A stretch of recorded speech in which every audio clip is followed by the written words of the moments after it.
Merhaba arkadaşlar. Bugün GSM iletişimde Samsung J400 Jandarma 400 dediğimiz J400 J4 Samsung J4 ekran değişimi yapacağız.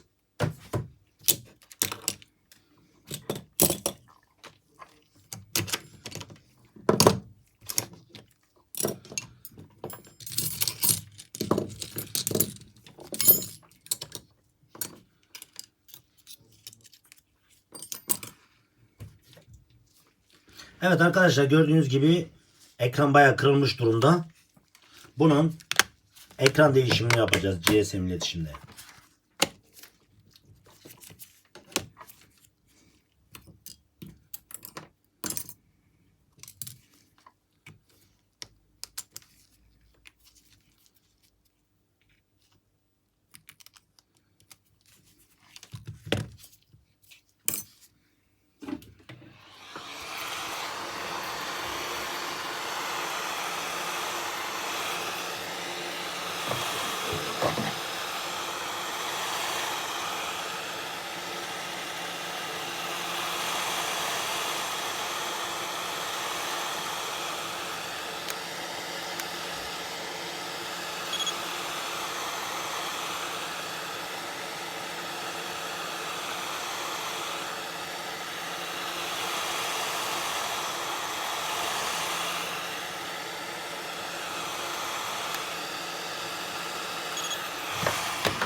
Evet, telefonun arkasında vidalar var ama biz vidaları sökmüyoruz. Çünkü vida sökülmesi gerekmiyor.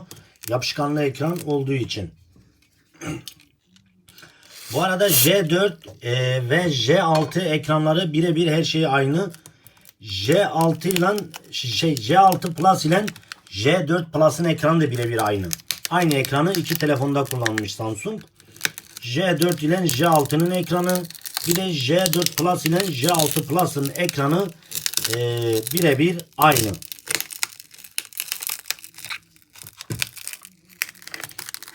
Yapışkanlı ekran.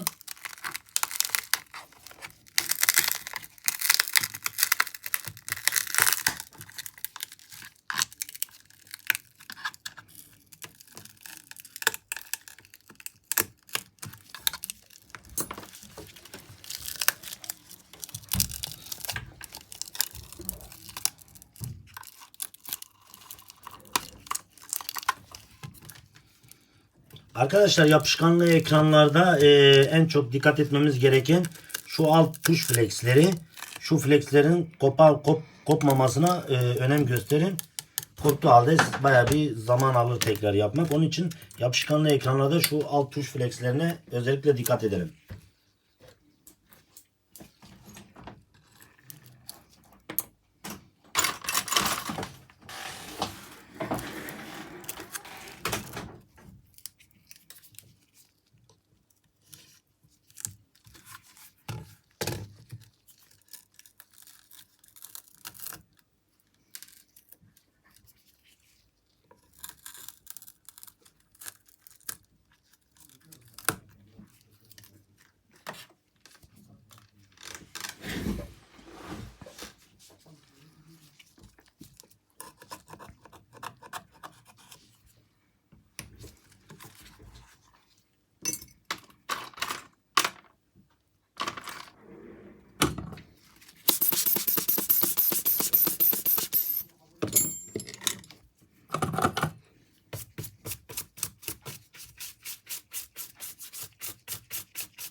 Evet, son olarak garanti etiketini yapıştırıyoruz.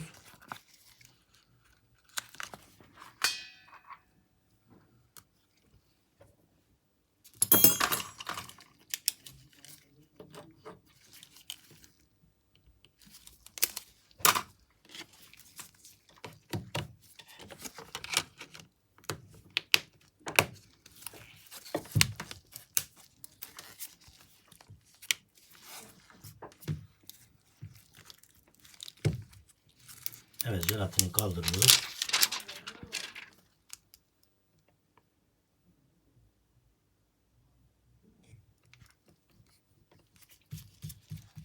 Şurası yok.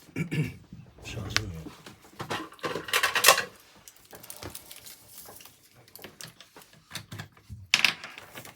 C yoktu, tam hatırlamıyorum ama.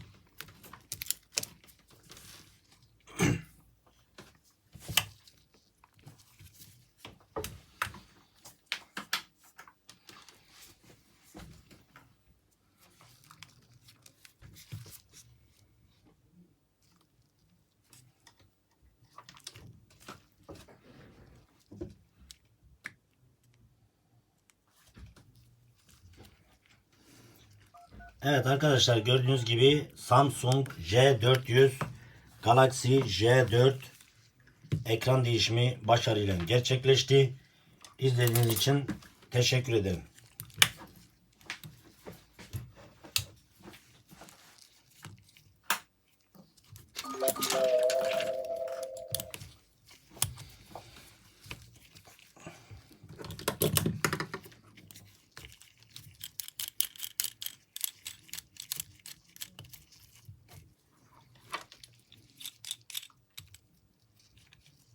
Evet, son olarak mengenlerini de takıyoruz. Evet, Samsung J400 Galaxy J4 ekran değişimi başarıyla gerçekleşti. İzlediğiniz için teşekkür ederim.